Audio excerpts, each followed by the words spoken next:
Thanks, everybody. First off, I'd like to thank the other speakers and the organizers, and especially Jim, for putting all this together. It's really cool, you guys. Thanks a lot.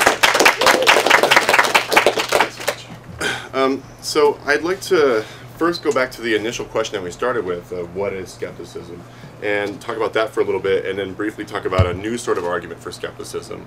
You might have heard, like, maybe, how do you know we're not in the Matrix, that sort of argument. This argument's going to be different from that. Are you going to be using the projector? No, I'm not. So. Thanks. Okay, so Jeff had mentioned before during his presentation that one way to understand skepticism is as a sort of attitude, so like a questioning attitude that you have towards certain topics or towards certain issues. But there's another way to understand skepticism as well. It's to understand it as like what sort of claim you would have to accept in order to be a skeptic. So I wanted to talk a little bit about that at first. So skeptical claims will be typically claims of the form subject S doesn't know proposition P. And these sorts of claims can vary interestingly along two sorts of dimensions. One of them has to do with the proposition in question that we don't have knowledge of, or that we don't have knowledge of according to the skeptic. In the broadest stroke, the proposition could be any proposition. That could be a global skepticism. It could say we don't know anything at all. But there could be limited forms of skepticism as well. So perhaps pertaining to a certain topic. So some people think that we can't have knowledge of religious claims, or that we can't have knowledge of ethical claims, or maybe we can't have knowledge of future claims, for instance. As a specific example, I take it that there's a truth about the amount of change in this room right now. Not change in like some abstract sense, but like were we to empty our pockets onto the table and count it all, we could figure out the amount of change that the people in this room have right now.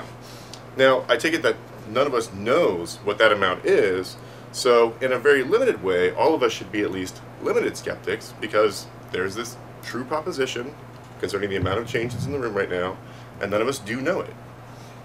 But skeptical claims can also vary interestingly along another dimension, the strength of the knowledge claim, or how irremediable our ignorance is with respect to the proposition. With respect to the change proposition, it's pretty easily remediable, right? We could figure it out pretty quickly and pretty easily.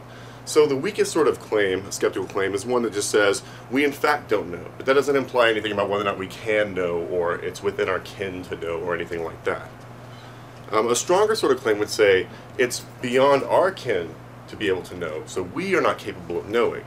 But perhaps different sorts of beings could know, or something like that. So consider, for example, the claim that no person can run a kilometer in under a minute, let's say. The claim there is that it's not within our abilities to run the kilometer in under a minute without some sort of enhancement. Maybe if we were enhanced robotically in some way, or if we were a different species like a cheetah, then we could do it, that'd be just fine. But as it happens, it's beyond our abilities, unaided, to do that sort of thing. So this sort of strength of skeptical claim would be like that we can't run the kilometer in a minute claim. It would say it's beyond our abilities to know. So an example is some skeptics about moral claims are skeptics about them because they say, look, we can't know truths about morality because that would require maybe knowing the mind of God, which we can't do, or perhaps we'd have to know all future outcomes of an action in order to know whether or not it was right or wrong, and we can't do that either. So these skeptics about morality have this sort of strength of claim. They're saying it's beyond our kin, it's beyond our ability to know these sorts of things. So it's a stronger claim than the claim that, the sort of claim that we don't know the amount of change in the room. We don't have the ability to do it, but maybe somebody else would. Maybe smarter beings could do it, maybe God could do it, but we can't. Now, the strongest sort of skeptical claim would be one that says it's impossible to have knowledge of a certain sort of domain of propositions. So that would be akin to the way in which it's impossible to be a married bachelor, say. So it's not like if you try harder or if you're more resourceful, you could end up being a married bachelor. You just can't do it. So the very strongest form of skeptical claim is one that just says knowledge is like that. It's like trying to know something is like trying to become a married bachelor. It's impossible to do. There's something contradictory in the notion of knowing something. So I think if we think of skeptical claims as varying along these two sorts of dimensions about how wide-ranging the class of propositions is that isn't known, and what sort of strength the knowledge claim is, whether it's just that we in fact don't know, or that it's beyond our abilities, or that it's beyond anyone's abilities, generate lots and lots and lots of different possible skeptical views. And since clearly all of us endorse some sorts of forms of limited skepticism about what we don't in fact know, there's a sense in which all of us are skeptics then. So the reason I introduce the distinctions is so we can think more about not whether we're skeptics or not, but what sort of skeptics are we? Are we just skeptics that say we don't in fact know things, but perhaps it's not beyond our abilities? Or do we say it's beyond our abilities, or do we say it's beyond our abilities because it's impossible? Which of those strengths and which class of propositions? So that's just to help perhaps clear a little bit of ground about how to think about what sort of skeptic you are, given that you're some sort of skeptic or other. So the second thing I wanted to talk about was why be a skeptic of a certain sort, a certain particular sort. So this sort of argument depends upon noting a couple of things about reasonableness itself at the outset. So oftentimes we hear claims like different reasonable parties can agree to disagree about a certain conclusion. After looking at all the evidence, they say P, they say not P. Both of them are reasonable and can go about their business.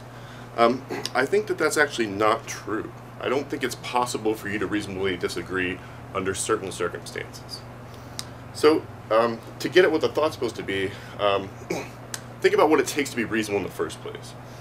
I think a fairly plausible claim about what it takes is that you're reasonable in believing something when that thing is supported by your evidence.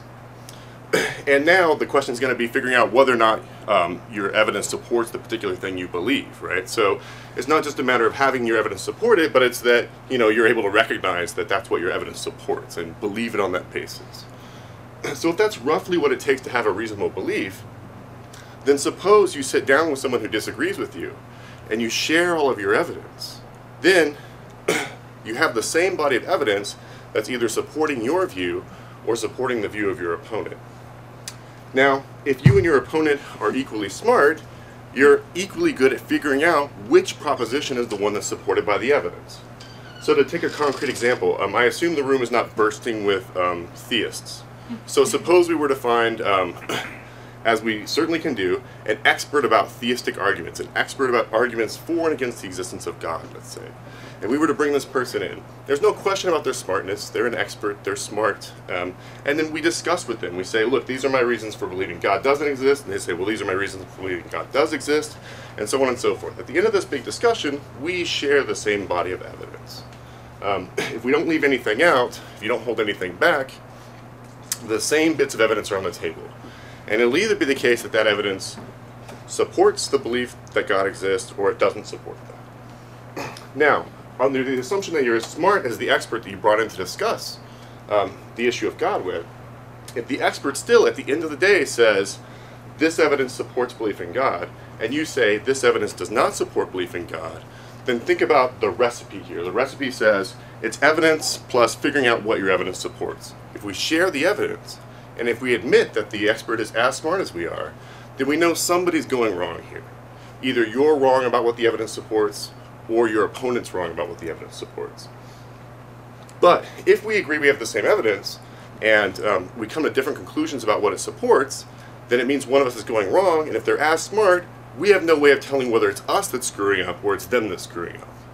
And if that's right, then putting all that together gives us that it seems like the only reasonable thing we could do in that situation is suspend judgment about whether or not the evidence in fact supports the claim that God exists.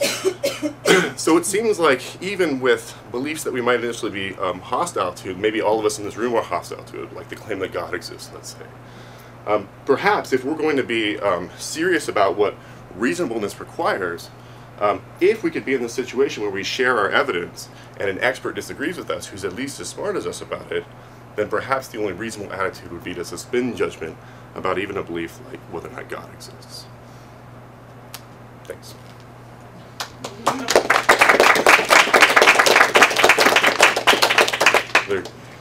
Time for questions, yeah. Okay, good. Comments? I have a question. I'm just trying to frame it. I think I'm about 5 minutes back still. Yeah. So